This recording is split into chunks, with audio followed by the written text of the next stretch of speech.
Ah, the Japanese maid cafe. A beautiful perfection created by the Japanese culture, blending the allure of youth, French maid outfits, fun themes, terribly overpriced food served with magical spells that make it better. Moi, kyun. Turf wars, violence in the street, explosions, katana-wielding mob bosses, underground boxing matches, gambling rings, blood packs. Wait, what are we talking about? Oh, yeah. Akiba Maid War. A special series. A series that definitely managed to break the anime sphere with its first episode. Shoot, it even broke one of the previous producers of PA Works. A 12-episode series that aired in the fall 2022 anime season. This is my review on the series, so let's jump right into it. Akiba Maid War opens up in Akiba, as this girl Nagomi arrives there and she's looking so forward to her first job in the area as a maid. However, when Nagomi arrives at the place that she's going to work for, which is Tontokoton, which is a pig-themed maid cafe, things aren't really as they seem.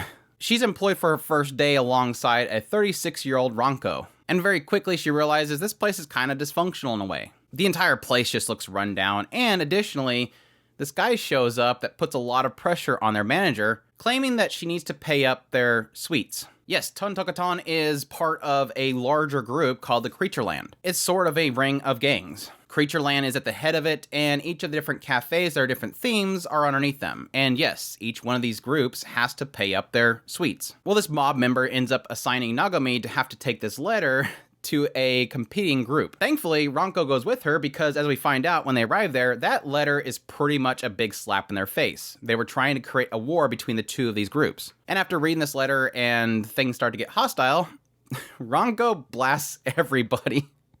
Much to Nagomi's surprise. Yes, reality really quickly hits Nagomi that where she thought that being a maid would be cute and fun and a great job to get into, she's quickly realizing that pretty much all the maids of this area are all part of different gangs and they have turf wars. Cue the cute performance by Yumichi performing on stage with her cute little dance and Ranko dancing with guns and shooting everybody.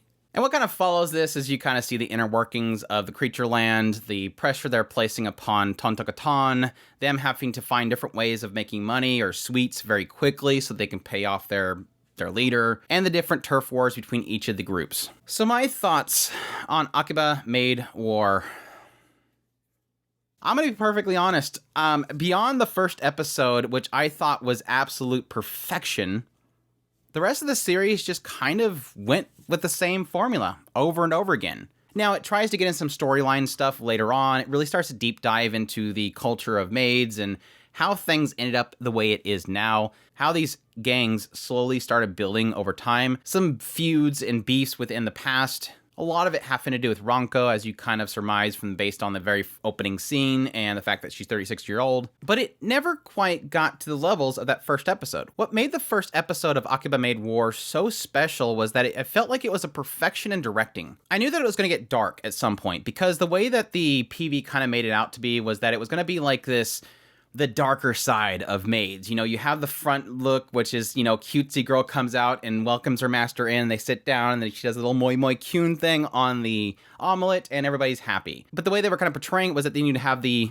oh yeah, this is behind the scenes. This is them sitting in the kitchen going, oh gosh, I can't believe I have to do this. And they're talking vulgar and it has a lot of mosaics over their faces and they're cussing. That's not really what they did with the series. That first episode was perfection because it managed to kind of perfectly contrast the two sides. The side being the cutesy side and, yes, the violent gang side of everything. And how they have Yumichi and she's doing her performance, and at the same time you have Ranko and she's literally doing idol dances with her weaponry. Everything was so perfectly laid out. The music was perfectly in sync with what Ranko was doing.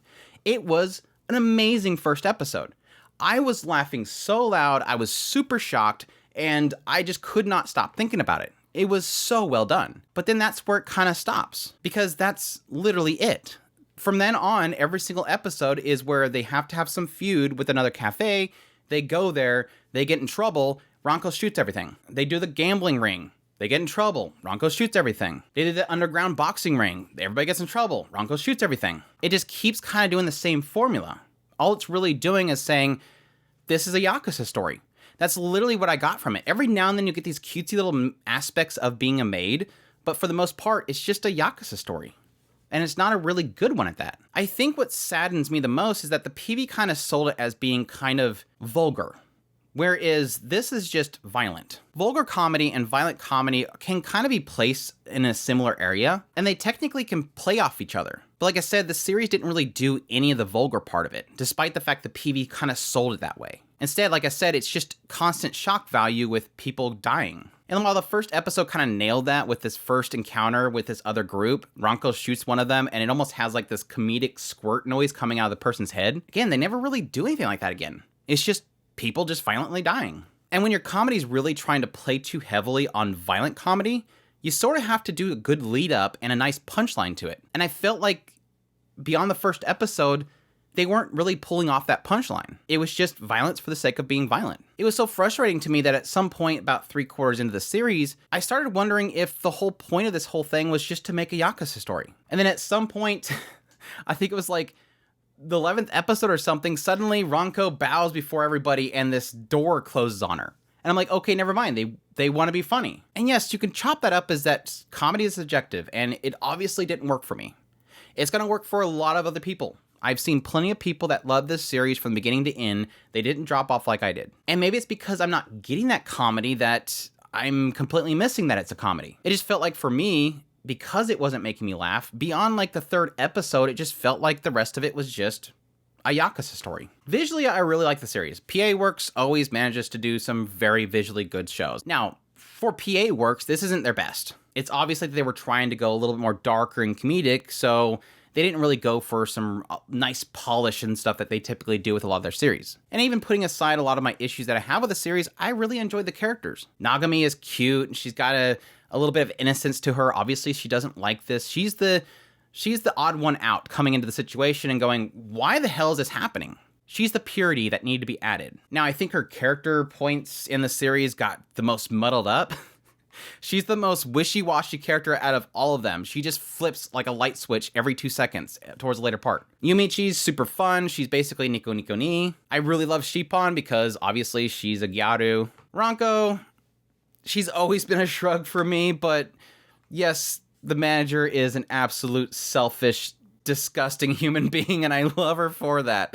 I think of anything that kept me sort of chuckling throughout the entire series, it was how terrible the manager was. In the end, I wanted to love Akiba Maid War. I still think the first episode is one of the greatest episodes in the entire year. But like I said, when it comes down to it, it's just a series that the comedy for me really quickly escaped, and all I was left with was just kind of a very bare bones turf war. Revenge stories and just constant back and forth with people just killing each other. Don't get me wrong, it still has these moments of absolute absurdity, which is literally what made the first episode. They were just too few and far between. But still, if any of that sounds interesting, definitely check out Akiba Maid War. Hopefully I don't upset too many people because I know there's still a fandom for this series.